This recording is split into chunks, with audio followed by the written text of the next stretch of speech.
Ugonna's heart pounded as the ship rocked beneath her. Kidnapped and forced into the hold of a ship bound for the Americas, the darkness of the hull matched the despair in her soul. As days and nights blended into one, she reflected on all she had endured these long months away from her home. And she couldn't help thinking on happier memories of times there and the laughter of the children. One day, from her isolation in the darkness of the hold, she heard the distant sound of gunfire. This grew to the roar of intense battle. Suddenly the hatch was thrown open, light streamed into the darkness of her prison, and a soldier peered in. We had been rescued by what we later learned was the West African Squadron of the British Navy. Their ships patrolled these waters, stopping slave ships from crossing the South Atlantic with their illegal and evil trade of human cargo. Ugonna looked out cautiously onto the open deck, where her saviors had assembled to explore the rest of the ship. As the main hatches were opened, British sailors, armed and determined, descended into the hold. As the condition of the human cargo below was seen, even hardened soldiers could not help but be moved with pity. Exhausted and weak, they were brought up into the clean air, where they filled the deck. Transferred to the Navy ship, we set sail, bound for the port of Freetown. The name resonated with us. Were we truly free? The weeks passed on board ship, and we finally arrived in Freetown.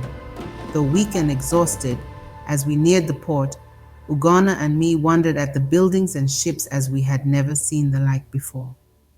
Offloaded to the dock of Freetown, many of our emaciated and traumatized fellow captives were so sick they didn't survive long. For others, though, it was a long road to recovery. Ugonna and I was taken in by a kind family who slowly nursed us back to health with their gentle care. And as the months passed in Freetown, our strength gradually returned. But despite the kindness she received, Ugonna's heart ached with a longing to return home. Each morning we would visit the docks, observing the hustle and bustle of the port. We watched intently as cargo was loaded and unloaded, studying the movements of the ships. A plan began to form in our minds, risky and desperate, but our desire to return home outweighed our fear. After weeks of careful observation, we identified a small cargo ship whose destination sounded vaguely familiar. One evening, under the cover of darkness, we slipped aboard the ship and hid in a large rowing boat that was on the deck.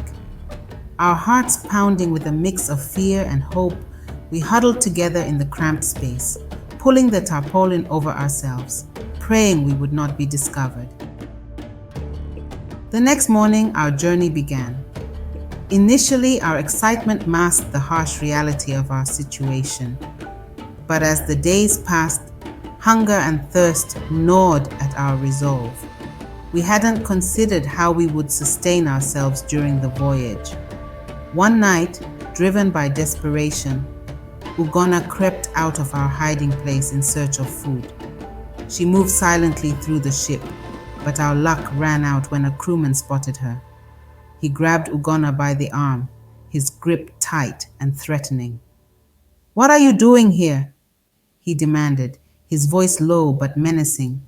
Ugonna's heart raced, but her strong will, built through the previous months, won through.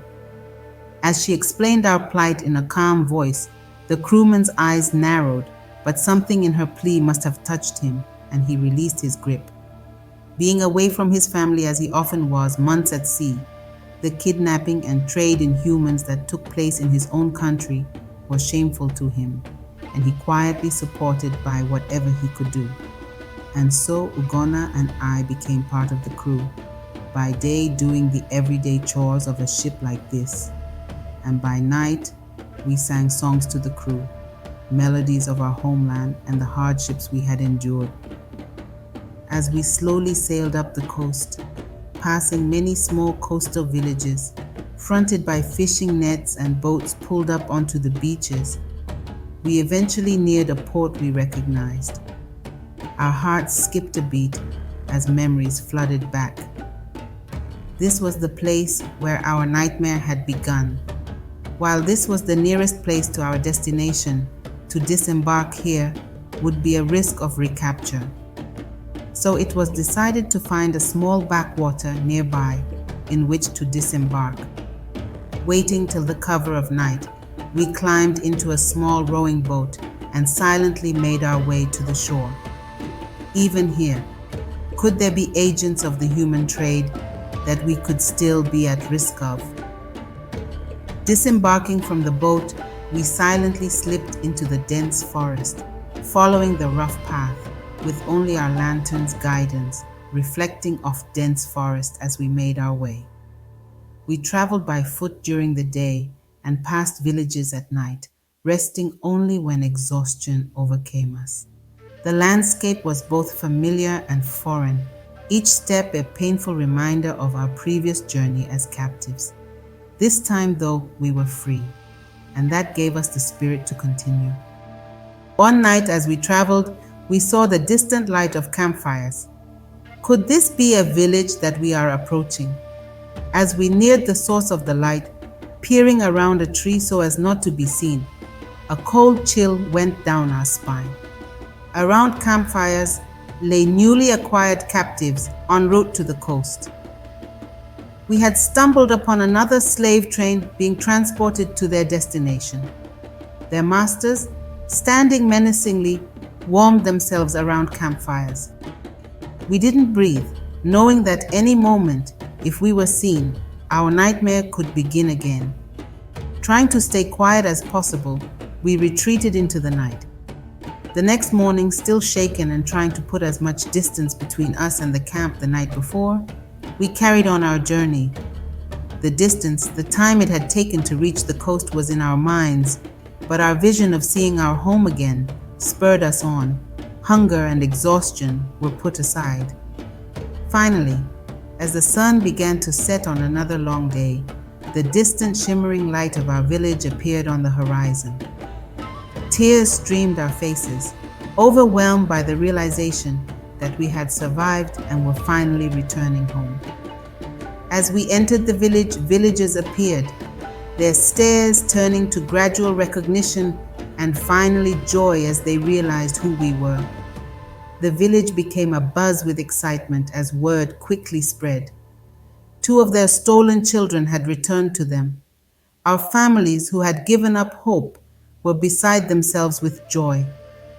Ugonna and I, now safe and surrounded by our people, felt a deep sense of peace. We had faced unimaginable horrors and had emerged stronger. Our journey had been one of pain and hope, fear and courage. But now, as we stood in the heart of our village, we knew we were home. We were the first to return home. In the following years, others that had also been stolen returned and were reunited. For others that stayed in Freetown, their descendants remain. For Ugonna, the humble village girl, her story became legend, a testament to the indomitable spirit of those who fight for their freedom. Her songs continued to fill the village, a reminder of the past and a beacon of hope for the future.